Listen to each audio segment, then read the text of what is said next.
Bismillahirrahmanirrahim. Assalamu alaikum. I am Hassan Shabir and I'm teaching you cloud computing and it is our lecture number 13. So before we start our lecture, let's have a recap of our previous lecture. In our previous lecture, we discussed about fundamental cloud architectures और हमने fundamental cloud architectures में elastic disc प्रवीनिंग का architecture देखा, उसके साथ redundant storage architecture को देखा, जिसमें ये था कि आपकी जो डिस्क की प्रवीनिंग है ये इलास्टिक हो रही है कि जितना आप रिसोर्स को अपनी स्टोरेज के रिसोर्स को यूज़ करते हो उसके अकॉर्डिंगली आपकी जो स्टोरेज डिवाइस की जो कैपेसिटी है वो स्केल अप और स्केल डाउन होती है। और एक हमने रिडंडेंट स्टोरेज आर्किटेक्चर देखा जिसमें ये था कि किस तरह से हम अपने स्टोरेज को रिडंडेंट कर देते हैं कि किस तरह से फॉर द बैकअप पर्पस अगर किसी वजह से हमारा जो डिवाइस है स्टोरेज डिवाइस फेलियर हो जाती है तो हम उसे जो हमारा बैकअप फेल ओवर सिस्टम है वो एक्टिवेट हो जाए और जो हमारी स्टोरेज का जो मैकेनिज्म है जो हमारी वो किसी तरह से इस तरह से इम्प्लीमेंट किया जाए कि जो भी उस पे स्टोर किया जा रहा था और डिस्क फेलियर की वजह से अगर वो इनएक्सेसिबल है तो रिडंडेंट उसका जो रेप्लिका है वो एक्टिवेट हो जाएगा और जो भी ट्रैफिक आपके प्राइमरी स्टोरेज की तरफ आ रही थी वो सेकेंडरी जो आपकी डुप्लीकेटेड वीएम स्टोरेज है उसकी तरफ माइग्रेट हो जाएगी। फिर हमने स्टार्ट की discussion about advanced cloud architectures. अब एडवांस क्लाउड आर्किटेक्चर्स क्या होते हैं, ये बेसिकली फंडामेंटल से ज़्यादा एडवांस होते हैं और इसमें आपकी रिसोर्स की यूटिलाइजेशन और आपको एक्स्ट्रा रिसोर्सेज ऐड करने पड़ते हैं, एक्स्ट्रा फिजिकल डिवाइसेस ऐड करनी पड़ेंगी इस आर्किटेक्चर को की हेल्प से या इस आर्किटेक्चर को यूज़ करने के लिए, इम्प्लीमेंट करने के लिए। और इसमें हमने देखा था हाइपरवाइजर क्लस्टरिंग कि हमारे जो हाइपरवाइज़र है जिसके ऊपर आपकी वर्चुअल मशीन चल रही होती हैं किसी भी ऑपरेटिंग सिस्टम में, सबसे पहले जो आपका हाइपरवाइज़र होता है वो टर्न ऑन किया जाए, देन आपकी विजुअलाइजेशन की जा सकती है। और हमने वो देखा वो ऐसा मैकेनिज्म होता है जिसके एक ऐसा मैकेनिज्म है हाइपरवाइज़र क्लस्टरिंग का जिसके थ्रू हम मल्टीपल हाइपरवाइज़र का एक क्लस्टर बना देते हैं और जो वर्चुअल इंफ्रास्ट्रक्चर मैनेजर उसको मैनेज किया हुआ होता है। अगर किसी वजह से एक हाइपरवाइज़र पे जो वर्चुअल मशीन होस्ट की गई है, वो फ़ेल हो जाती है, तो हम उसे रन टाइम पे लाइव माइग्रेशन करवा देते हैं वर्चुअल मशीन की। तो दैट इज़ हाइपरवाइज़र क्लस्टरिंग और इसके लिए ज़रूरी ये था कि जो आपकी स्टोरेज है, ये शेयर स्टोरेज होनी चाहिए। फिर हमने देखा लोड बैलेंसिंग का किस तरह से जो वर्चुअल सर्वर के इंस्टेंसेस हैं, उनको लोड बैलेंसिंग की जा सके। किसी एक पे ज़्यादा लोड ना आए, सब पे इक्वली बैलेंस हो, लोड की डिस्ट्रीब्यूशन इक्वल हो। और उसके बाद हमने non disruptive service relocation architecture देखा कि जिसमें सर्विस को डिस्टर्ब नहीं किया जाता। सर्विस अगर कोई आपका यूज़र कोई एक सर्विस यूज़ कर रहा है और सेम और उस वीएम की कैपेसिटी है जो एक ही सर्विस को प्रोवाइड कर सकती है, तो क्या किया जाता है अगर कोई फर्दर यूज़र्स आगे हैं जो रिक्वेस्ट कर रहे हैं फॉर द सेम सर्विस, तो नई वर्चुअल मशीन को होस्ट किया जाता है, उस पे वो सर्विस रन की जाती है और जो हमारा यूज़र होता है उसे सर्व किया जाता है। और जैसे ही यूज़र अपनी उसकी सर्विस को अवेल कर लेता है, तो सर्विस को दोबारा से डाउन कर दिया जाता है। एंड हमने फिर उसके बाद ज़ीरो डाउन टाइम को देखा कि what is zero down time, कि जो डाउन टाइम होता है कि सर्वर जब आपका फेल हो जाता है या सर्वर डिस्टर्ब हो जाता है, डिस्कनेक्ट हो जाता है और उसके दोबारा अप होने तक जितना टाइम आपका लगता है that is your down time. So zero down time architecture क्या होता है? इस आर्किटेक्चर को फॉलो करते हुए आप अपने जो क्लाउड इंफ्रास्ट्रक्चर है इसका डाउन टाइम ही आप ज़ीरो कर देते हैं। मतलब कि आपको आपने ऑलरेडी आपकी जो वर्चुअल मशीन्स चल रही होती हैं और अगर किसी तरह से भी कोई एक वर्चुअल मशीन फेल हो जाती है तो लाइव माइग्रेशन हो जाती है ट्रैफिक की आपके बैकअप सर्वर पे, बैकअप वर्चुअल मशीन पे, फेल ओवर सिस्टम पे, और आपका जो सिस्टम है वो डाउन नहीं होता। तो that is zero down time. और उसके बाद हमने क्लाउड बैलेंसिंग आर्किटेक्चर्स को देखा। क्लाउड बैलेंसिंग आर्किटेक्चर में क्या होता है कि इसमें मल्टीपल क्लाउड्स इन्वॉल्व हो जाते हैं। अब that is cloud balancing, not resource balancing. हम इसमें अब मल्टीपल क्लाउड को यूज कर रहे होते हैं और उसमें रिसोर्सेज को बैलेंस कर रहे होते हैं इस आर्किटेक्चर में। फिर रिसोर्स रिजर्वेशन आर्किटेक्चर देखा कि कोई भी ओवर यूटिलाइजेशन या अंडर यूटिलाइजेशन ऑफ रिसोर्सेज ना हो, उसको किस तरह से मैनेज किया जाता है, दैट इज रिसोर्स रिजर्वेशन। कि आप अपने जो भी फिजिकल रिसोर्सेज हैं उनको एक आप थ्रेशोल्ड वैल्यू दे देते हैं, थ्रेशोल्ड वैल्यू तक वो शेयर नहीं कर सकता रिसोर्स को। अगर किसी दूसरे रिसोर्स को अपनी रिसोर्स की शॉर्टेज हो गई तो वो जो जिसके पास एक्स्ट्रा रिसोर्सेज अवेलेबल होंगे उससे रिसोर्स को एक्वायर कर सकता है, but not all the capacity. कुछ हद तक स्टोरेज की कैपेसिटी उसने जो उसकी थ्रेशोल्ड है कि मैक्सिमम इतने तक इसके पास डाटा जो है वो आ सकता है इस रिसोर्स के पास, तो उसने अपनी वो थ्रेशोल्ड मेंटेन की होती है। और एक्स्ट्रा स्पेस जो है वो कोई अगर रिक्वेस्ट करेगा तो वो उसको प्रोवाइड कर दी जाती है।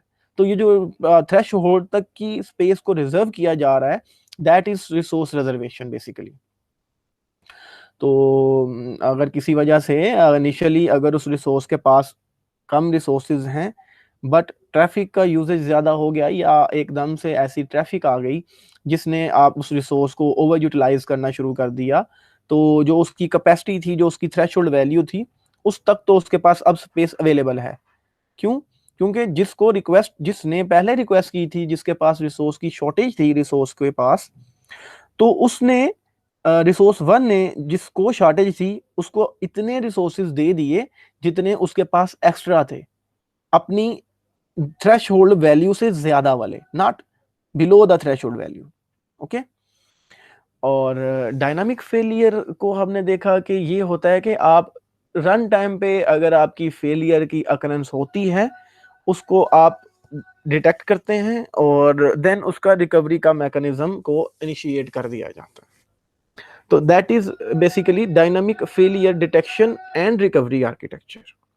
इसमें ये होता है कि आपने pre defined set of rules होते हैं, आपकी स्क्रिप्ट होती हैं, कोई ऐसे इवेंट्स होते हैं जिसकी बेस पे आपने वो प्रोग्रामिंग की होती है, आपने वो अपने वो चेक पॉइंट बनाए होते हैं कि इस चेक पॉइंट पे अगर आ जाता है सिस्टम मेरा तो it's a kind of failure. तो आप फेलियर रिकवरी के जो भी मैकेनिज्म हैं उनको इम्प्लीमेंट करें।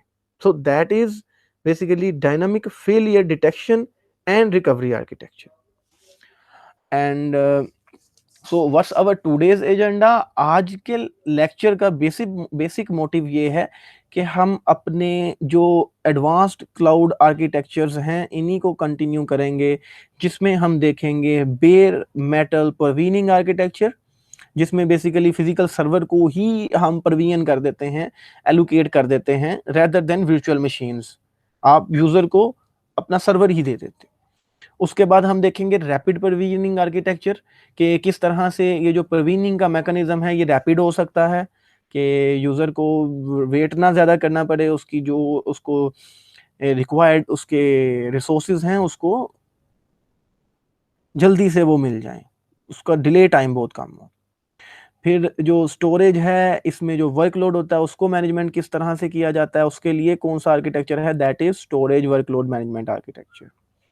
फिर आप ये जानते हैं कि रीड राइट ऑपरेशंस, आईओ के जो डिफरेंट ऑपरेशन होते हैं दैट आर कॉस्टली, जो टाइम टेकिंग हैं, डिले डालते हैं सिस्टम में। तो क्या किया जाता है, direct IO and logical unit number, इसकी एक्सेस के लिए भी एक आर्किटेक्चर बनाया गया है कि आप कोई ऐसा मेथड हो कि हम जो इनकी एक्सेस है इनको मैनेज कर सकें। लॉजिकल यूनिट नंबर्स क्या होते हैं, इसका मतलब ये होता है कि ये एक लॉजिकल नंबर मिल जाते हैं आपकी स्टोरेज डिवाइसेस को, जो आपकी वर्चुअल स्टोरेज डिवाइस होती है उसको आप एक लॉजिकल नंबर दे देते हो, जिसकी बेस पे आप कहते हो कि ये एक डिवाइस का जो पोर्शन है ये फॉर यूज़र वन है, इसको लॉजिकल नंबर आप असाइन कर देते हो। इस तरह मल्टीपल लॉजिकल नंबर एक ही डिवाइस में आप ऐड कर सकते हैं। और उसके बाद है डायनामिक डाटा नॉर्मलाइजेशन आर्किटेक्चर, कि ये किस तरह से आप जो डाटा नॉर्मलाइजेशन है उसको आप डायनामिकली इम्प्लीमेंट कर सकते हैं। और नॉर्मलाइजेशन का concept is same like your database normalization, तो हम इसको भी देखेंगे। और then elastic network capacity architecture, कि नेटवर्क की ट्रैफिक अगर बहुत ज़्यादा हो जाती है तो वो किस तरह से हम उसकी कैपेसिटी को इंक्रीज या डिक्रीज कर सकते हैं, that is elastic network capacity architecture. तो let's start. So bare metal provisioning architecture, इसमें ये है this architecture implements the provisioning of bare metal server on demand. तो ये बेयर मेटल सर्वर जो आपके फिजिकल सर्वर हैं, जब किसी रिक्वेस्ट की किसी ने जो क्लाइंट है उसने रिक्वेस्ट की कि उसे फिजिकल सर्वर अब चाहिए, ऑन डिमांड का मतलब ये है, तो ये भी दिया जा सकता है, प्रोविजन किया जा सकता है। और वो किस तरह से आप प्रोविजन करते हैं, it is based on bare metal provisioning architecture. और these servers do not have, और ये वो सर्वर हैं जिनमें कोई ऑपरेटिंग सिस्टम इंस्टॉल नहीं होगा, कोई हाइपरवाइजर इंस्टॉल नहीं होता, ये सिर्फ एक फिजिकल डिवाइसेस होती हैं, फिजिकल सर्वर्स होते हैं। और अगर इस तरह का सर्वर है तो इसको किस तरह से हम डिप्लॉय किया जाए एक यूजर को वर्चुअली सर्वर। तो therefore these servers are required to, इसलिए कि ये जो सर्वर्स हैं जो कि आपके बेयर मेटल सर्वर हैं, these servers are required to contain some mechanism. और ये कौन सा मैकेनिज्म इनके पास हो जिसकी बेस पे इनको प्रोविजन किया जा सके वर्चुअली, के टू एक्सेस, देखे ना इसमें यही बता रहा है कि कोई ऐसा मैकेनिज्म हो जिसकी बेस से इनको रिमोट मैनेजमेंट कंसोल के जरिए एक्सेस किया जा सके। क्योंकि अगर रिमोटली उनको हम एक्सेस कर सकेंगे तो ही उस पर कोई वर्चुअल हाइपरवाइजर इंस्टॉल होगा या उस पर आप ऑपरेटिंग सिस्टम इंस्टॉल कर सकेंगे। तो ये फंक्शनैलिटी किस तरह से इम्प्लीमेंट की जाती है, इस फंक्शनैलिटी को इम्प्लीमेंट की जाती है, ये बिल्ट इन कस्टमाइज्ड फंक्शनैलिटी होती है जो रोम में कर दी जाती है सर्वर के, या चिपसेट जो उसकी होती है उसमें, या कोई ऐसी एक्सपेंशन स्लॉट्स होती हैं जो उसमें इंटीग्रेट की जाती हैं फिजिकली, जिसके बाद जब आप उस सिस्टम को रन करते हो तो वो रिमोटली कनेक्ट हो जाएगा विद द यूज़र। और देन यूज़र उस पर अपनी जो भी उसने इंस्टॉलेशंस करनी है रोम की या जो सा ओएस इंस्टॉल करना है, देन वो उसे कर सकता है। और these can be accessed through remote administration systems through web, और फिर इनको एक्सेस किया जा सकेगा आपके रिमोट एडमिनिस्ट्रेशन वेब के ज़रिए, जो for example Amazon web services में अगर आप जाएंगे तो that is a web portal आपका। अगर आप उसमें भी ये ऑप्शन है कि आप उसमें कोई बेयर मेटल प्रोविजनिंग करवाना चाह रहे हैं फिजिकल सर्वर की, तो वो स्पेसिफिक इम्प्लीमेंटेशन क्या होगी कि वो जो उनके पास रिसोर्स पूल होगा जिसमें ये बेयर मेटल सर्वर्स हैं, वो सर्वर स्पेसिफिकली इस तरह से उनको डिज़ाइन किया गया है, उस तरह की उनकी मैन्युफैक्चरिंग है कि उनके चिपसेट में इस तरह के लॉजिक या ये कॉन्फ़िगरेशन ऐड की जाती है कि वो नेटवर्क से कनेक्ट हो जाएगा स्टार्ट में ही, और जो उनका सिस्टम है उससे कनेक्ट होगा, और जो भी उसको रिक्वेस्ट करेगा उसको फिर वो उसके अकॉर्डिंगली वो वर्चुअली उसमें ओएस इंस्टॉल कर सकेगा, पर्सन या हाइपरवाइजर के सर्विसेज को इंस्टॉल कर सकेगा। और the IP address of a physical server is required for connectivity, बिल्कुल ऐसी बात है कि अगर किसी ने वेब पोर्टल से कनेक्ट करना है फिजिकल सर्वर ने तो उसको आईपी एड्रेस चाहिए होगा फॉर द कनेक्टिविटी। और ये आप dynamic host configuration protocol service को भी यूज़ किया जा सकता है, उससे भी की जा सकती है, जो आईपी की फिजिकल एड्रेस जो हम असाइन करते हैं, आईपी एड्रेस असाइन करते हैं, और ये मैन्युअली भी कॉन्फ़िगर किया जा सकता है। और आईपी एड्रेस अगर होगा तब ही ये डिवाइस जो आपका फिजिकल सर्वर है ये कम्युनिकेट कर सकेगा वेब के साथ, जो कि क्लाइंट देन उसमें अपना वर्चुअल मशीन्स या अपना ओएस या अपना जो भी हाइपरवाइजर अपने पसंद का डिजायर्ड हाइपरवाइजर इंस्टॉल कर सकेगा। उसके बाद है the bare metal provisioning can be automated, और इस प्रोसेस को, ये जो आप कहते हैं जिसे हम कहते हैं फिजिकल सर्वर की एलोकेशन का जो प्रोसेस है, इसको ऑटोमेट किया जा सकता है। क्यों ऑटोमेट किया जाए कि जो मैनुअल आप कर रहे हो डिप्लॉयमेंट, ये एरर आ सकता है, इसमें टाइम डिले आ सकते हैं। लेकिन अगर ये ऑटोमेटिकली है तो क्या होगा, that can be so efficient, इसमें टाइम कम लगेगा, फास्ट होगा ये। तो the bare metal pavilion can be automated to avoid manual deployment errors, one thing, and time delays, second thing, time के delays in OS hypervisor deployment, जब आप OS को deploy कर रहे हैं या हाइपरवाइजर को डिप्लॉय कर रहे हैं through the remote management system. तो ये ऑटोमेट किस तरह होगा, दी ऑटोमेटेड बेयर मेटल परवीनिंग, कि ये ऑटोमेटेड हो जाए कि यूज़र जब रिक्वेस्ट करेगा तो ऑटोमेटिकली ही उसको वो असाइन कर दिया जाए, जो भी ओएस है या जो हाइपरवाइजर है वो इसकी रिक्वेस्ट की accordingly. The automated bare metal provisioning allows the consumer to obtain multiple server by using management software. इसमें यह है कि जब आपका फॉर एग्जांपल अभी तो एक है और आपने वो सिस्टम को एक्सेस कर लिया, यूज़र ने एक्सेस कर लिया उसको, उसमें OS इंस्टॉल कर लिया, but what if the consumer wants to use for more then 5 servers, तो क्या होगा, तो हम ये चाहेंगे कि रेदर देन मैनुअल वो एक ही गो में या एक ही दफ़ा ऑटोमेटिकली उसको जो बेयर मेटल परवीनिंग है ये उसे मिल जाए। तो automated bare metal pavilion allows the consumer to obtain multiple servers by using management software, और ये सॉफ्टवेयर की हेल्प से हो जाता है automatic.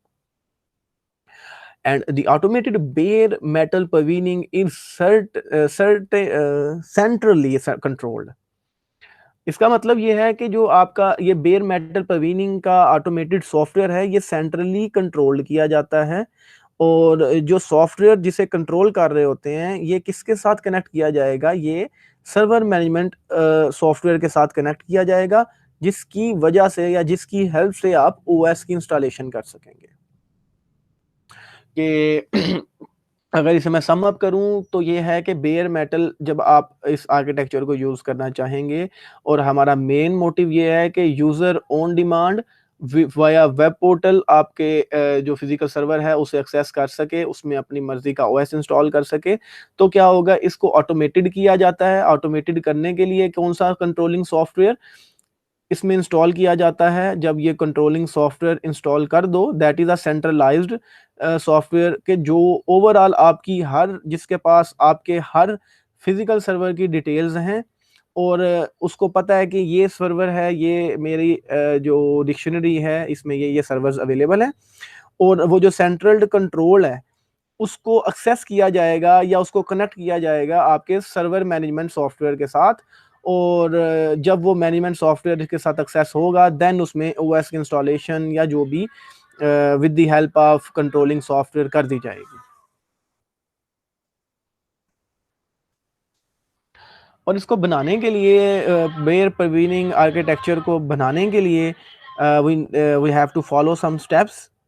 One is consumer connect to the central software, जो सेंट्रल सॉफ्टवेयर है जिसके पास ओवरऑल आपके बेयर मेटल जितने भी आपके पास हैं या आपके सर्वर्स हैं उसकी डिटेल हैं, थ्रू सेल्फ सर्विस पोर्टल, के वो सेल्फ सर्विस के खुद से जाएगा और वो सेंट्रल सॉफ्टवेयर के साथ कनेक्ट हो जाएगा। वो पोर्टल होगा एक वेब पोर्टल, उधर ऑप्शन होगी कि if you want to connect for, या आप अपना कोई सर्वर को प्रोविजन करना चाहते हैं तो यू हैव टू गो या access this software central software, तो वो इसके साथ कनेक्ट हो जाएगा।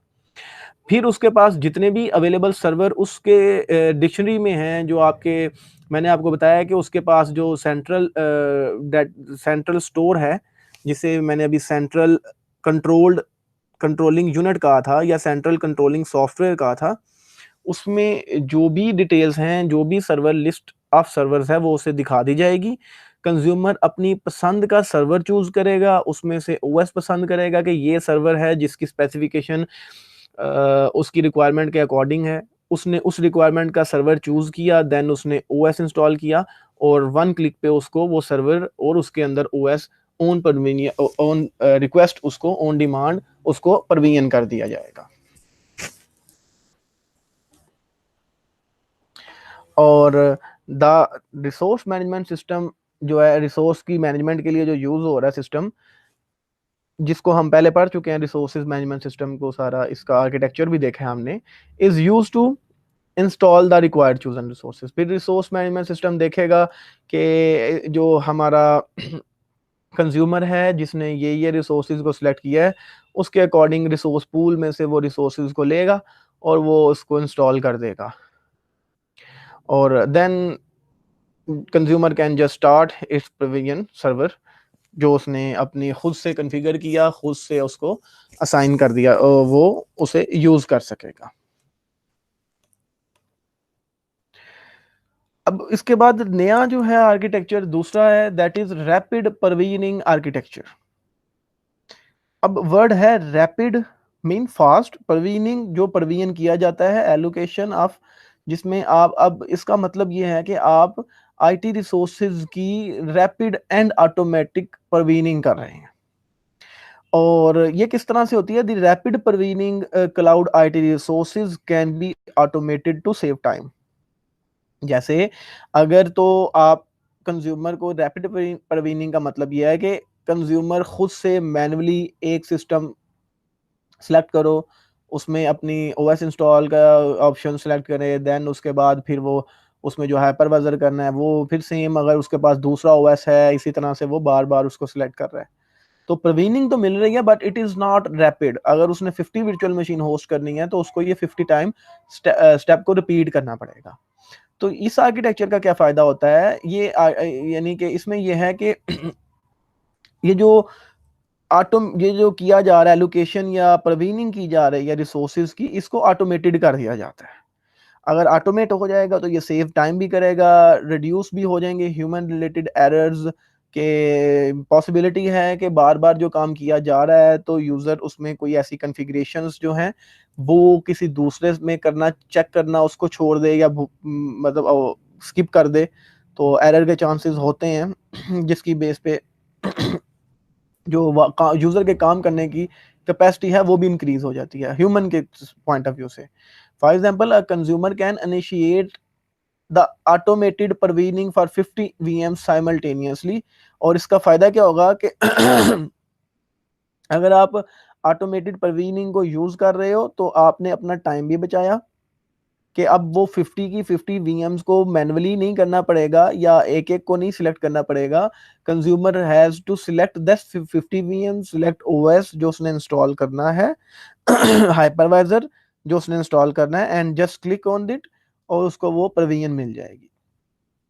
और रेदर देन के हर एक वीएम के लिए वो अलग अलग अपनी उसकी इंस्टॉलेशन या उसकी कॉन्फ़िगरेशंस कर रहा है, तो ह्यूमन के एरर भी कम हो जाएंगे, इससे प्रोडक्टिविटी ह्यूमन के सेंस में जो थ्रूपुट जो है वो इंक्रीज हो जाएगी, कि उसको ऑटोमेटिकली काम मिल रहा है रेदर देन कि वो मैन्युअली कर रहा है। सो जो काम उसने सॉरी जो काम उसने 50 से 60 मिनट्स में वो कर रहा था 50 वीएम को परवीन करने के लिए, अब जस्ट वन गो में कर रहा है, तो so the throughput is obviously increasing. और इसमें क्या होता है, द रैपिड परवीनिंग आर्किटेक्चर है सेंट्रलाइज्ड मॉड्यूल, तो इसमें भी एक सेंट्रलाइज्ड मॉड्यूल होगा, और same like your previous one जिसको हमने पढ़ा कि उसमें उसके पास सर्वर की डिटेल्स होती हैं, और अगर ये रैपिड परवीनिंग आर्किटेक्चर है तो इसमें क्या होगा, इसके पास सर्वर के टेम्पलेट होंगे, सर्वर के सारे इमेजेस होंगे फॉर बेयर मेटल परवीनिंग, और टेम्पलेट लाइक किस स्पेसिफिकेशन का सर्वर होगा, जिसकी रैम इतनी होगी, इसका स्टोरेज कैपेसिटी इतनी होगी, इसकी प्रोसेसिंग इतनी होगी, और उसके बाद सर्वर के इमेजेस होंगे जिसमें उसने कौन से ओएस को इंस्टॉल करना है, कौन सा हाइपरवाइजर करना है, मल्टीपल उसके पास ये उसमें उसके सेंट्रल मॉड्यूल में ये सब इंफॉर्मेशन पड़ी होंगी। और application as platform as a service packages जो सॉफ्टवेयर हैं या कोई ऐसे इन्वायरमेंट वेरिएबल होंगे जो एक अगर ओएस इंस्टॉल करेगा तो उसके साथ उसे built in like Python, Keras, अगर और उसके अलावा अगर वो मशीन लर्निंग का कोई सर्वर के लिए आप करता है तो उसको जैसे वो लिनक्स इंस्टॉल करेगा उसके पास डिफरेंट अदर सर्विसेज और उसकी जो भी इन्वायरमेंट वेरिएबल हैं वो ऑलरेडी सेट हुए उसको मिल जाएंगे। जैसे उसके पास अगर पाइथन, CV2 या उसके अलावा PHP और भी जो भी इसके होती हैं, इसके जो डिपेंडेंसीज होती हैं वो सब उसमें इंस्टॉल्ड मिल जाएंगी उसे। सो ऑब्वियसली अगर इस तरह की रैपिड परवीनिंग हो रही है तो the consumer will be much more happier कि he just didn't need to just install his OS, then उसको इंस्टॉल करेगा पाइथन, देन इंस्टॉल करेगा उसके साथ वो अदर सर्विसेज, कोई अपैच का सर्वर इंस्टॉल करे, या उसके साथ फिर वो दीगर सर्विसेज हैं, लाइब्रेरीज हैं जो उसको इंस्टॉल करनी पड़े। उसको वन गो में उसको हर चीज़ मिल जाएगी, उसका इमेज टाइप उसको मिल जाएगा और he can easily use that. तो रैपिड परवीनिंग आर्किटेक्चर की हेल्प से ये पॉसिबल होता है। ओएस एंड एप्लीकेशन बेसलाइन, ये मैं आपको बता चुका हूँ कि इसमें जो भी ऑपरेटिंग सिस्टम होगा उसके लिए आपको बेसलाइन प्रोवाइड कर दी जाती है कि जिसमें कॉन्फ़िगरेशन होती हैं टेम्पलेट की, जब आप अप्लाई करते हैं वो अप्लाई कर दी जाती हैं। आप टेम्पलेट में सिलेक्ट कर लेते हो कि ये कॉन्फ़िगरेशन होंगी, ये सिक्योरिटी की फायरवॉल जिसको आप ओपन करना चाहेंगे या नहीं करना चाहेंगे। तो वो configuration templates applied after installation of OS and application. Okay, तो वो जैसे ही आपने सेलेक्ट कर ली कॉन्फ़िगरेशन और जब आपका ओएस इंस्टॉल होगा तो according to your configuration and specification सब इन्वायरमेंट वेरिएबल्स, प्री रेक्विजिट्स, जो भी डिपेंडेंट एप्लीकेशंस हैं सब इंस्टॉल हो जाएंगी। और इसकी क्यों किस तरह से customize script and management module for smooth procedure, कि इसमें कस्टमाइज स्क्रिप्ट भी की जाती हैं या आपने डिफरेंट मैनेजमेंट मॉड्यूल्स को भी इंटीग्रेट किया जा सकता है। क्यों? For the smooth procedures. और इसके लिए क्या होता है, इसके स्टेप्स देख लेते हैं। The steps can be visualized during the automated rapid provisioning. क्या है? A consumer choose a VM package. Consumer choose कर लेगा जिसको भी उसने एक वर्चुअल मशीन है उसका पैकेज, ये वर्चुअल मशीन है जिसकी स्पेसिफिकेशन ये है, इसमें इंस्टॉल होगा विंडोज, उसमें आपको बिल्ट इन मिलेगा माइक्रोसॉफ्ट ऑफिस, आपको बिल्ट इन मिल जाएगा like media player, built in मिल जाएगा डो फोटोशॉप। तो ये वो चीजें हैं कि इस पैकेज में है, तो कंज्यूमर चूज कर लेगा through the self service portal obviously, and submit कर देगा रिक्वेस्ट को कि मुझे ये मेरी वीएम है जो मैंने ऑनलाइन देखी है, इसकी specification according to my need है और मैं ये प्रवीन करना चाहूंगा। वो उसको रिक्वेस्ट करेगा और देन सेंट्रलाइज्ड जो मॉड्यूल है प्रवीनिंग के लिए सेंट्रलाइज्ड, वो देखेगा कि ये सब अवेलेबल हैं, उसके अकॉर्डिंगली वो सिलेक्ट करेगा वीएम को और जो भी रिक्वेस्ट आई थी उसके अकॉर्डिंग वो इनिशिएट कर देगा सूटेबल टेम्पलेट को।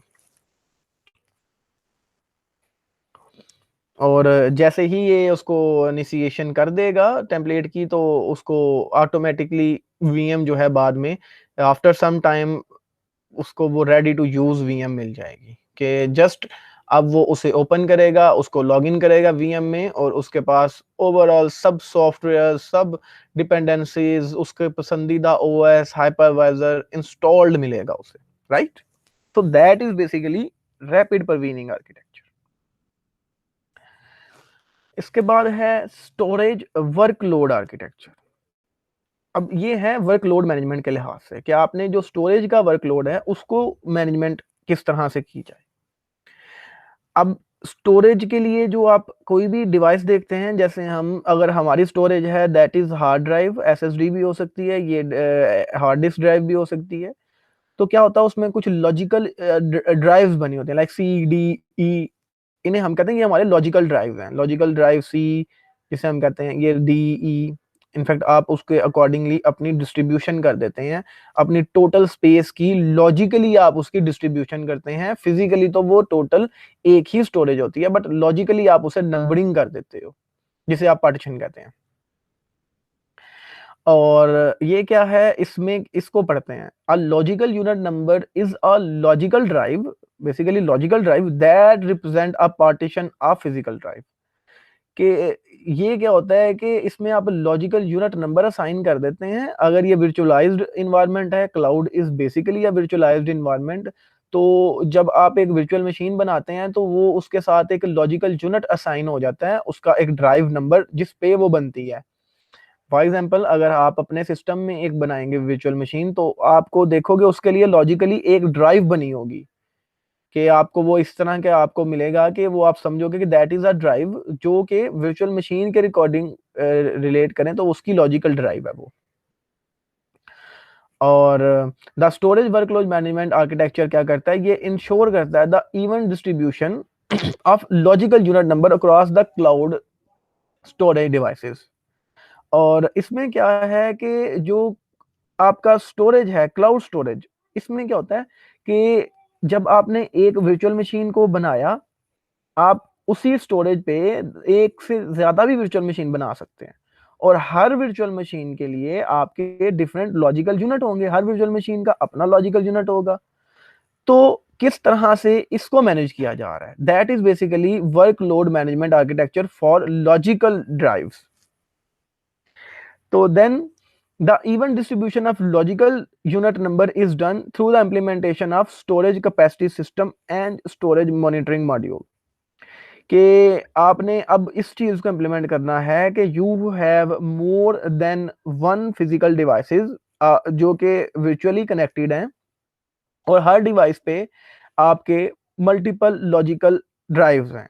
लॉजिकल ड्राइव्स लाइक हर डिवाइस पे कोई वर्चुअल मशीन होस्ट है, और उस वर्चुअल मशीन की अपनी किसी पे कोई दो वर्चुअल मशीन होस्ट हैं तो दो लॉजिकल ड्राइव्स हैं, किसी पे तीन हैं तो वो तीन लॉजिकल ड्राइव्स हैं, और किसी पे अभी कोई वर्चुअल मशीन होस्ट नहीं है, वो भी ऐसे ही पड़ी हुई है, तो so there is no logical drive. तो क्या होता है कि अब इस चीज को एग्जाम्पल में देखेंगे तो आपको ज्यादा अंडरस्टैंडिंग हो जाएगी, बट अभी के लिए ये देखें कि आपके पास है एक physical storage, then you have some logical, उस स्टोरेज के ऊपर आपके पास वर्चुअल मशीन होस्ट है, और वो वर्चुअल मशीन कोई लॉजिकल यूनिट को जिनको असाइन किया गया स्टोरेज का, कि ये इतनी स्टोरेज है इस वर्चुअल मशीन की, और इसको लॉजिकल नंबर ये है इसके। और क्लाउड जो है वो वर्चुअल इन्वायरमेंट है, इसका मतलब ये है कि इसमें more than one physical server या physical devices, storage devices attach की जा सकती हैं। और वर्कलोड का मतलब ये है कि जब आपके पास more than one physical devices हैं, तो आपने ये देखना है कि जो आपके लॉजिकल नंबर्स हैं जो असाइन किए जा रहे हैं, ये सब पे इक्वली डिस्ट्रीब्यूट हो। ऐसा ना हो कि एक ही वर्चुअल मशीन पे दो लॉजिकल यूनिट बने हुए हैं, एक पे एक है और किसी पे कोई भी नहीं है। तो दी स्टोरेज मॉनिटरिंग मॉड्यूल, अब ये जो मॉनिटरिंग मॉड्यूल है इसने मॉनिटर करना है कि किसी स्टोरेज डिवाइस को ओवरबर्डन ना हो जाए। अब जिस पे दो हैं और दूसरी फ्री है, तो इस अकॉर्ड इसके सेंस में दो वाली जो है ओवरबर्डन है, एक वाली अंडरबर्डन है, उस पर कोई लोड नहीं है। तो मॉनिटरिंग मॉड्यूल इसे मॉनिटर करता है, और कैपेसिटी सिस्टम जो है वो इसकी इंप्लीमेंटेशन करता है, इसको बैलेंस कर देता है वर्कलोड को। तो the storage capacity system evenly sorry the storage capacity system evenly distribute logical unit number, जो लॉजिकल यूनिट नंबर है इनको इवनली डिस्ट्रीब्यूट किया जाता है। एडिशनली क्लाउड, इसमें जो चीजें आती हैं क्या हैं, one is cloud usage monitor, जिसने देखना है कि कितना यूज हो रही है, कौन सी हार्ड ड्राइव ज्यादा यूज हो रही है, कौन सी हार्ड ड्राइव अभी यूज नहीं की जा रही, तो ये क्लाउड का यूजेज मॉनिटर देखेगा। देन इसके बाद है लोड बैलेंसर, जिसकी बेस पे लोड को बैलेंस किया जाएगा कि किस में अगर लोड ज्यादा है तो वो जो जिसमें कम है उसकी तरफ शिफ्ट कर दिया जाए, आधा लोड बर्डन कम कर दिया जाए। और then there is a logical network parameter, तो ये है कि एक नेटवर्क की बाउंड्री बन जाती है, उसको पता है कि इस लॉजिकल नेटवर्क के अंदर अंदर ही स्टोरेज है, तो वो इसके लिए लॉजिकल नेटवर्क बनता है, ये बेसिकली उसका रीजन डिफाइन किया जाता है इससे। और इसको देखिए, एग्जांपल है क्लाउड कंज्यूमर। राइट साइड पे देखें दो क्लाउड कंज्यूमर हैं जो एक स्टोरेज वन को एक्सेस कर रहे हैं, और उस स्टोरेज वन पे देखें दो वीएम होस्टेड हैं। अगर आपको वो मैं कह रहा हूँ दो लॉजिकल यूनिट नंबर है, इट्स मीन के दो वर्चुअल मशीन्स हैं जिन्होंने वो लॉजिकल ड्राइव बनाई हुई हैं। और जो दूसरा स्टोरेज टू है उस पर कोई भी यूनिट नहीं पड़ा हुआ, और यूनिट थ्री है स्टोरेज उस पर भी कोई नहीं है। तो स्टोरेज कैपेसिटी मॉनिटर क्या कर रहा है, ये मॉनिटरिंग कर रहा है, उसको देख रहा है, कॉन्टिन्यूसली देख रहा है कि किस पे लॉजिकल यूनिट के नंबर ज़्यादा हैं, किस पे नहीं है, और वो मॉनिटर कर रहा है। और कैपेसिटी सिस्टम जो है that is overall storage capacity system, जिसने ये कैपेसिटी को मैनेज करना है। तो लॉजिकल यूनिट नंबर, अब वो मैंने सर्वर्स को खत्म कर दिया, इसमें देखें लॉजिकल यूनिट नंबर क्या कर रहे हैं। अब स्टोरेज कैपेसिटी सिस्टम ने देखा कि मॉनिटर सिस्टम ने देखा कि स्टोरेज 2 और स्टोरेज 3 जो है वो तो यूज किया नहीं जा रहा, और लॉजिकल यूनिट नंबर स्टोरेज 1 ही यूज कर रहा है। और इसमें देखें कि स्टोरेज कैपेसिटी सिस्टम ने ये चीज देखी कि स्टोरेज 1 पे 3 लॉजिकल यूनिट हैं और स्टोरेज 2 पे भी 3 लॉजिकल यूनिट्स हैं, कि मतलब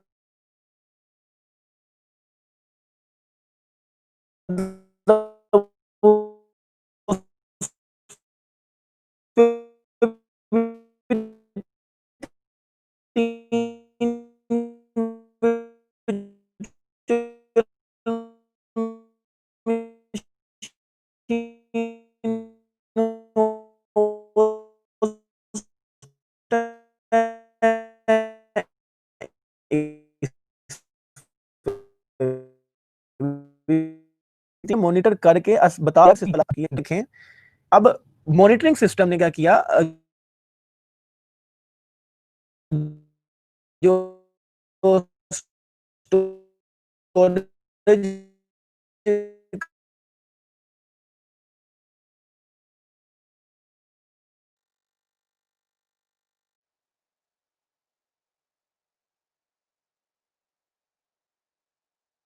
तो जो वीएम है मेरून में 3 वाली, क्या अब ये स्टोरेज कैपेसिटी मॉनिटर ने देखा कि क्या अब ये बैलेंस्ड है? इट्स स्टिल नॉट बैलेंस्ड, क्योंकि स्टोरेज 2 भी अभी भी ओवरबर्डन है और स्टोरेज 3 जो है वो अभी भी प्रॉपर्ली यूटिलाइज नहीं हुआ। तो क्या किया, अगेन जो स्टोरेज 2 का लॉजिकल यूनिट नंबर 3 था, जो एक्स्ट्रा था, एक एक्स्ट्रा नहीं कहूंगा, जो उस पे ओवरबर्डन की टर्म्स में था, उसने उसको पिक किया कैपेसिटी सिस्टम ने, और देन उसने असाइन कर दिया टू द स्टोरेज सिस्टम 3। अब आप देखें इट्स अ बैलेंस सिस्टम, हर एक स्टोरेज जो है 1 2 और 3 इक्वली लॉजिकल यूनिट ड्राइव्स को शेयर किए हुए हैं। तो that is basically our storage capacity system architecture. तो इसके बाद है स्पेशलाइज्ड क्लाउड आर्किटेक्चर, आ जाते हैं एडवांस्ड आर्किटेक्चर में, जिसमें अब हम देखेंगे कुछ स्पेशलाइज्ड। तो ये स्पेशलाइज्ड क्यों है, जिसमें हम देखते हैं एक डायरेक्ट इनपुट आउटपुट आर्किटेक्चर। अब आईओ ऑपरेशंस क्या होते हैं और ये डायरेक्ट आईओ ऑपरेशन का आर्किटेक्चर क्या है। पहले तो हम देखते हैं आईओ ऑपरेशन क्या होते हैं। आप कोई भी रीड राइट का ऑपरेशन करते हो, ये होता है आईओ ऑपरेशन, और ये काफी टाइम, इसका जो होता है ना टाइम, वो ज्यादा होता है, क्योंकि आप यूजर पे है वो रिक्वेस्ट कितनी देर में कर रहा है, डिलेज बहुत ज्यादा आते हैं और रिस्पॉन्स जो है वो मिलने में टाइम लग जाता है। तो क्या होता है, इसके लिए the VM accesses various physical IO circuit cards of hosting physical server। जो virtual services हैं, जो virtual machines हैं, वो एक्सेस करती हैं आपके इनपुट आईओ के सर्किट्स, हो सकते हैं फिजिकल कार्ड्स, हो सकते हैं कोई, या कोई स्टोरेज डिवाइसेस हो सकती हैं उनको एक्सेस कर रही होती हैं कि लाइक वीएम किसी हद तक एक सर्विस को फुलफिल कर रही है, उस पर कोई सर्विस चल रही है, वो उसको यूज कर रही है, उसको सर्विस को फुलफिल कर रही है, कंज्यूमर की रिक्वेस्ट, वो service. But it is also possible कि वीएम जो है वो आईओ ऑपरेशंस को एक्सेस करे, कोई डिस्क पे रीड करे, किसी पे राइट कर रही है ऑपरेशंस। तो इस तरह के जब ऑपरेशन आते हैं तो क्या होता है, तो जो physical server through a hypervisor, तो फिर हाइपरवाइजर के थ्रू वो फिजिकल सर्वर, जो आपका फिजिकल सर्वर है, उसके आईओ के जो ऑपरेशंस हैं उनको एक्सेस की जाती है with the help of hypervisor. तो अगर हाइपरवाइजर आ जाता है तो एक तो उसका आईओ ऑपरेशन वैसे ही टाइम कंज्यूमिंग होते हैं, और दूसरा अगर ये वर्चुअलाइज्ड है तो ओवर टाइम कंज्यूमिंग है, और उसमें अगर हाइपरवाइजर भी अंदर इन्वॉल्व हो गया है तो और भी टाइम टेकिंग हो जाएगा आईओ ऑपरेशन। तो इस तरह के जो वर्चुअलाइजेशन है इसे कहते हैं आईओ वर्चुअलाइजेशन, जो इनपुट आउटपुट की वर्चुअलाइजेशन कर देते हैं with the help of hypervisor. Virtual machine input output operations कर सकती है। But Obviously, it is time taking. However, time may come when the hypervisor assisted access may become bottleneck. एक time आ सकता है कि जो आप हाइपरवाइजर के थ्रू एक्सेस कर रहे हो वर्चुअल मशीन्स के फिजिकल सर्वर्स को, तो क्या होगा, वो एक टाइम आएगा, उसके बाद वो परफॉर्मेंस पे इफेक्ट पड़ेगा आपकी। आपकी मल्टीपल आईओ रिक्वेस्ट आ गई हैं, तो आपकी सिस्टम की परफॉर्मेंस पे जब फर्क पड़ेगा, तो दैट इज अ बॉटलनेक कि मैक्सिमम जब उसने वो आपकी वो लिमिट आ गई है, इसके बाद अगर आईओ रिक्वेस्ट आएंगी, तो अब आपके सिस्टम की परफॉर्मेंस खराब होने के चांसेस हैं। तब क्या किया जाता है? तब ये होता है कि डायरेक्ट आईओ ऑपरेशन को कर दिया जाता है। क्या किया जाता है कि जो आपकी वीएम है उसको डायरेक्ट एक्सेस दे दी जाती है कि जो आपका हाइपरवाइजर है वो डायरेक्टली, या वर्चुअल मशीन वो डायरेक्टली अब आपके विदाउट हाइपरवाइजर आपके उसको फिजिकल सर्वर को एक्सेस कर रही है, लाइक योर अदर एप्लीकेशंस। अब वो वर्चुअली जो आपकी वर्चुअल मशीन है वो हाइपरवाइजर के थ्रू आई ऑपरेशन नहीं कर रही, वो डायरेक्ट इनपुट आउटपुट या रीड राइट ऑपरेशंस कर रही है। तो physical server has to be compatible to the direct IO, और ये लिमिटेशन है कि जो फिजिकल सर्वर आप जिसको डायरेक्ट आईओ की ऑपरेशंस परफॉर्म करवाना चाह रहे हैं, उस पे ये इंटीग्रेट हो, वो कंपैटिबल हो इस ऑपरेशन के लिए। और डायरेक्ट आईओ के आर्किटेक्चर में एक तो क्लाउड यूसेज मॉनिटर आएगा साथ इसके एडिशनल मॉड्यूल में, क्योंकि इससे तो पता लगेगा कि कितने ट्रैफिक या अब आईओ ऑपरेशंस कितने आ रहे हैं, कि लिमिट क्या है, या अब इसको डायरेक्ट करना है कि नहीं करना, ये यूसेज मॉनिटर देखेगा। और लॉजिकल नेटवर्क पैरामीटर क्या करेगा, to allow only a limited number of VMs to direct access. और लॉजिकल नेटवर्क पैरामीटर मैंने बताया है, it is a boundary between the VMs. एक वीएम को दूसरी वीएम से, दूसरी को तीसरी से अगर आप डिफरेंशिएट करोगे, डिफरेंट रखना है, तो दैट इज अ बाउंड्री। इनके दरमियान में कोई नेटवर्क बाउंड्री होगी क्योंकि फिजिकल सर्वर तो सेम है, बट इनके दरमियान में भी लॉजिकल नेटवर्क बाउंड्री आ जाती है। और हर एक वर्चुअल मशीन को तो जरूरत नहीं होगी आईओ ऑपरेशंस की, तो जो लॉजिकल नेटवर्क पैरामीटर है, इसने अलाउ करना है किस किस वीएम को डायरेक्ट एक्सेस असाइन करनी है आईओ की। और दूसरा पेपर यूज मॉनिटर है, जितने आईओ ऑपरेशन होंगे डायरेक्ट उसकी बेस पे बिल पड़ेगा। Of course it's a cloud based environment, तो पेपर यूजेज को इंप्लीमेंट किया जाएगा, वो भी साथ इंटीग्रेट किया जाएगा। और डायरेक्ट, और इसमें अब देखें दूसरा है एक direct logical unit number access architecture. अभी तो हमने देखा ना आईओ का, आईओ आर्किटेक्चर का डायरेक्ट है, और अब है लॉजिकल यूनिट एक्सेस के। जो लॉजिकल यूनिट क्या होते हैं, ये मैंने आपको बता दिया है कि ये हैं आपके जिसे आप कह लो कि वर्चुअल मशीन के लिए जो ड्राइव्स बनती हैं, यूनिट नंबर असाइन किए जाते हैं ना, जो वो हैं ये आपके लॉजिकल यूनिट नंबर। और इनकी एक्सेस भी क्या, it is a type of direct IO in which VM access, VM accesses क्या करती है, VM access the logical unit number directly. अब इसमें ये होता है कि जो वर्चुअल मशीन ने अपनी एक ड्राइव बनाई, लॉजिकल ड्राइव,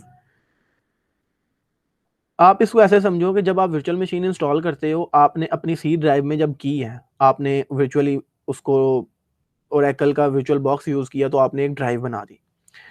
तो जब आप उसको इंस्टॉल कर रहे होते हो, तो वो पूछता है आपने किस ड्राइव में इंस्टॉल करना है और कितनी स्पेस आपने एलोकेट करनी है।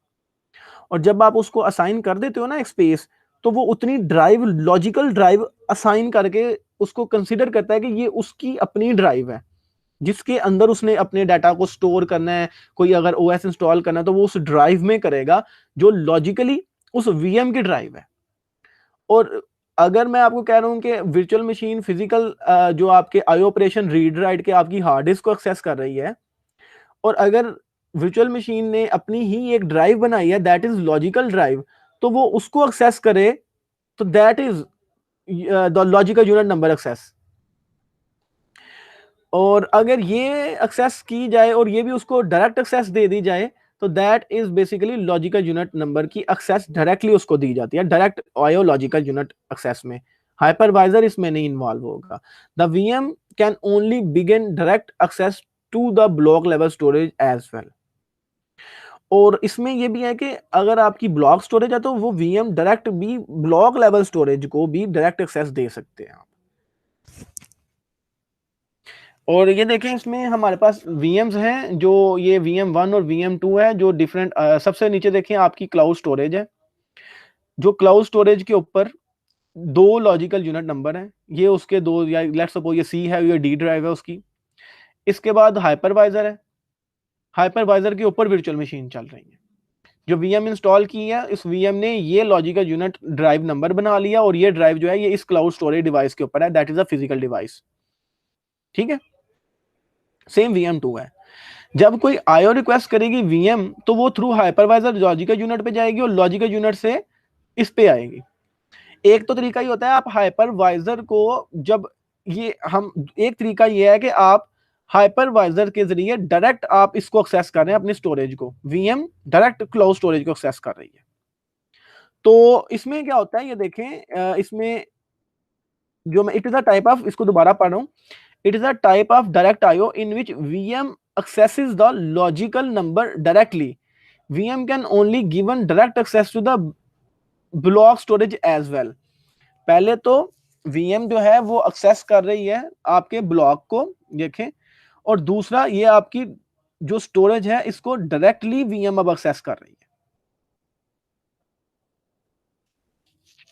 उसके बाद dynamic data normalization. Dynamic data normalization क्या होती है? ये आपकी जो डेटाबेस नॉर्मलाइजेशन है, सेम है जिसमें आप करते हो डेटाबेस की डुप्लीकेशन को ख़त्म कर देते हैं, रिडंडेंसी को ख़त्म करते हैं, आप करते हैं। और डुप्लीकेशन ऑफ डाटा को जो होता है ना, आप उसे अवॉइड करते हैं, बिकॉज ये सम टाइम प्रॉब्लम बनती है कि आप किसी डाटा को स्टोर कर रहे हो और आपकी स्टोरेज कैपेसिटी इतनी नहीं है कि आप बैकअप स्टोर कर सकते हो, और आपका टाइम जो है स्टोर करने में वो इंक्रीज होता है। आप एक ही डाटा को 2 दफ़ा स्टोर कर रहे हो, तो टाइम टेकिंग है, और more space is required, more cost आप पे करोगे। आपने जिधर 20 गीगाबिट की स्टोर यूज करनी है डाटा, आप अब 40 की यूज करोगे, बिकॉज 40 जो है वो आपका बैकअप पर्पज के लिए यूज होगा। तो डाटा की सिंक्रोनाइजेशन के इशू आ सकते हैं, जिसमें आपकी एक डिवाइस में आपने डाटा जो है वो आपका सिंक्रोनाइज्ड आपने रखना है दूसरी से, बिकॉज ये आपने करना है। और क्योंकि सिंक्रोनाइजेशन है तो एक से डाटा दूसरे पे कॉपी हो रहा है, तो it's a time taking, time consume होगा। तो इन सब इशू को रिजॉल्व किया जाता है डायनामिक डाटा नॉर्मलाइजेशन से। इसमें क्या करते हैं, the provider has to arrange more storage space and allocate more resources for monitoring and management of replicated data। इसमें प्रोवाइडर क्या करता है, उसको ये अरेंज करने होते हैं कि जो ज्यादा एक्स्ट्रा स्टोरेज है या जो वो एलोकेट कर रहा है रिसोर्सेज को, उनको मॉनिटर और मैनेज करने के लिए उसको। तो इस आर्किटेक्चर को इम्प्लीमेंट किस तरह किया जाएगी, तो उसने बता दिया कि प्रोवाइडर को ये चीज़ें मैनेज करनी पड़ती हैं, जिसमें उसने डुप्लीकेशन को और रिसोर्स की मॉनिटरिंग करनी है, उसको मैनेज करना है एप्लीकेशन को।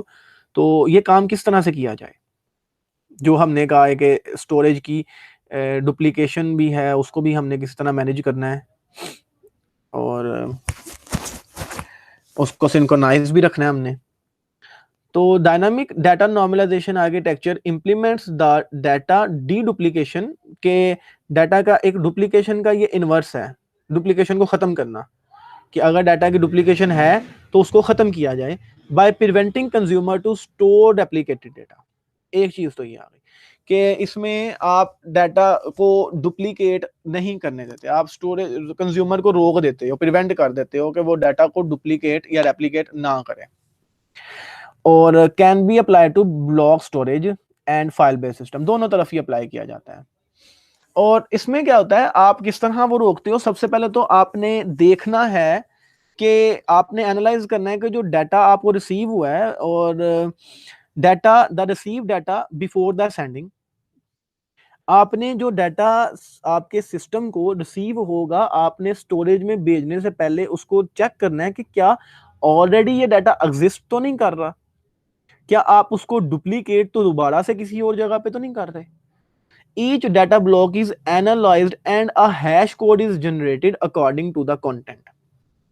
और गेट, एक्स और गेट्स, इस तरह के कुछ गेट्स होते हैं जिन्हें इंप्लीमेंट किया जाता है, और आपका एक हैश कोड टाइप जनरेट किया जाता है, जिसकी बेस पे क्या होता है, आपका ये एनालाइज किया जाता है कि ये जो मेरा डाटा है जो 1001 बाइनरी में, is it equal to the other one जो मेरे पास सिस्टम में पड़ा हुआ है? अगर उसका हैश कोड और जो जनरेटेड हैश कोड है ये सेम है, इट मींस कि डाटा इज ऑलरेडी प्रेजेंट। तो आपको दोबारा से इसे कॉपी करने के लिए जो टाइम लगेगा, या आप उसकी स्टोरेज ज्यादा यूज करोगे, या किसी और जगह पे आप स्टोर करना चाह रहे हो, तो उसको डबल स्टोरेज नहीं करने देगा, वो इसको प्रिवेंट कर देगा। और क्योंकि हैश कोड उसने कंपेयर कर लिया, आपके सिस्टम में ऑलरेडी एक जगह पे वो ब्लॉक एग्जिस्ट करता है, तो ये क्या करेगा, इफ डुप्लीकेटेड कोड फाउंड, तो न्यू डाटा ब्लॉक जो क्रिएट किया जा रहा है उसको रिजेक्ट कर दिया जाता है।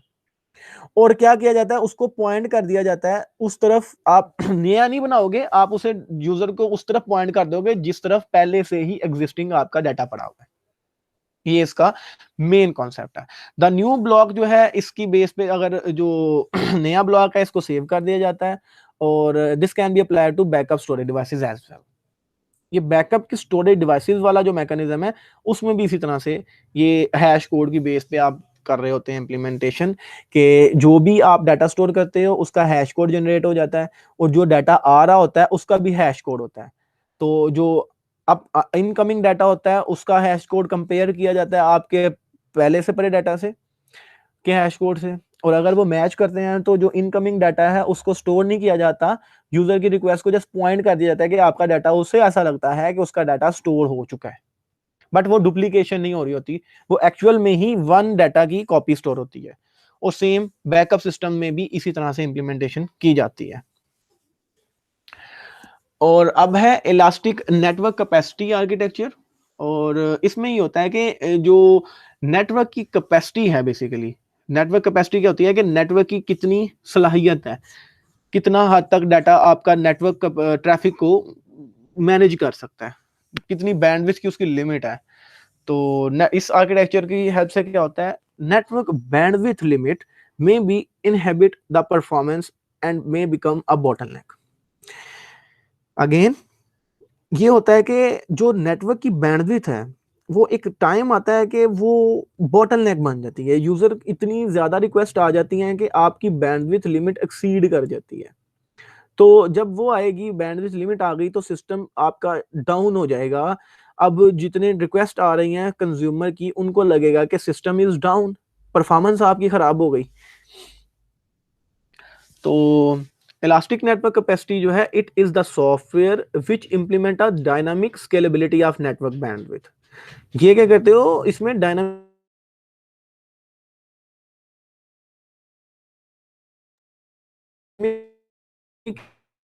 के लिए आपकी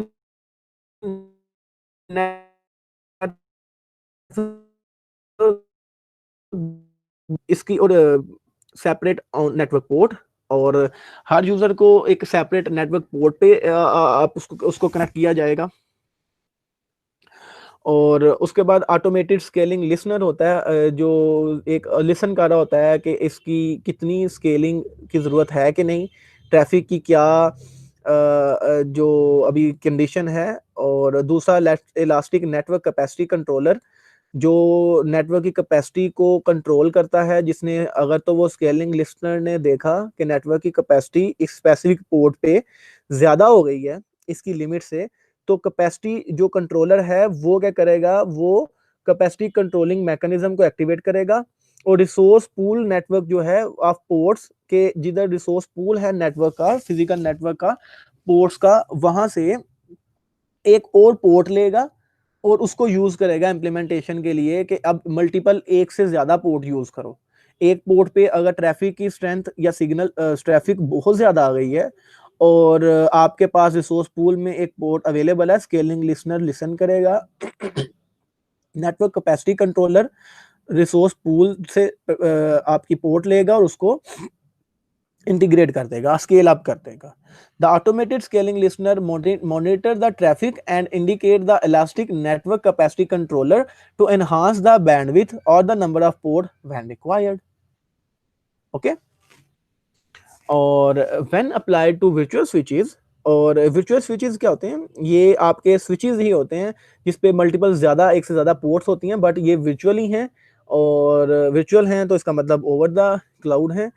और then each virtual switch is configured to induct more physical uplink, और हर फिजिकल स्विच पे आप एक से ज्यादा फिजिकल अपलिंक्स उसको कॉन्फ़िगर कर देते हो कि वो एक से ज्यादा उसके साथ अपलिंक जो है वो उसको इंडक्ट कर सके। और इसके साथ साथ क्या कह रहे हैं जी, डायरेक्ट आईओ इनपुट आउटपुट जो है can be use to enhance network bandwidth by NVM. So that's all for today's lecture. और आज के लेक्चर में हमने देखा बेयर मेटल प्रवीनिंग आर्किटेक्चर, जिसमें हम फिजिकल सर्वर को ही प्रवीन कर देते हैं।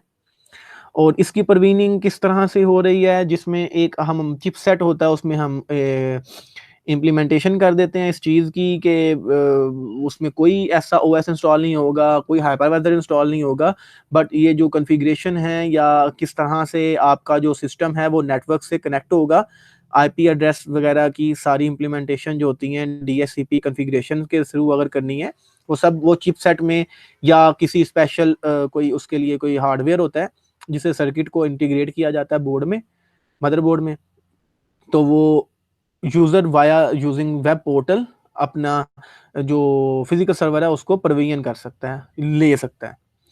और उसके बाद मल्टीपल अगर वर्चुअल मशीन्स एक यूजर होस्ट करना चाहे, इट इज पॉसिबल, ये रैपिड प्रवीनिंग आर्किटेक्चर को यूज करते हुए कर सकता है। एंड देन हमने देखा कि स्टोरेज वर्कलोड किस तरह से मैनेज किया जाता है, कि अगर स्टोरेज की कैपेसिटी ज़्यादा हो जाए तो उसको किस तरह से उसने मैनेज करना है, आपके जो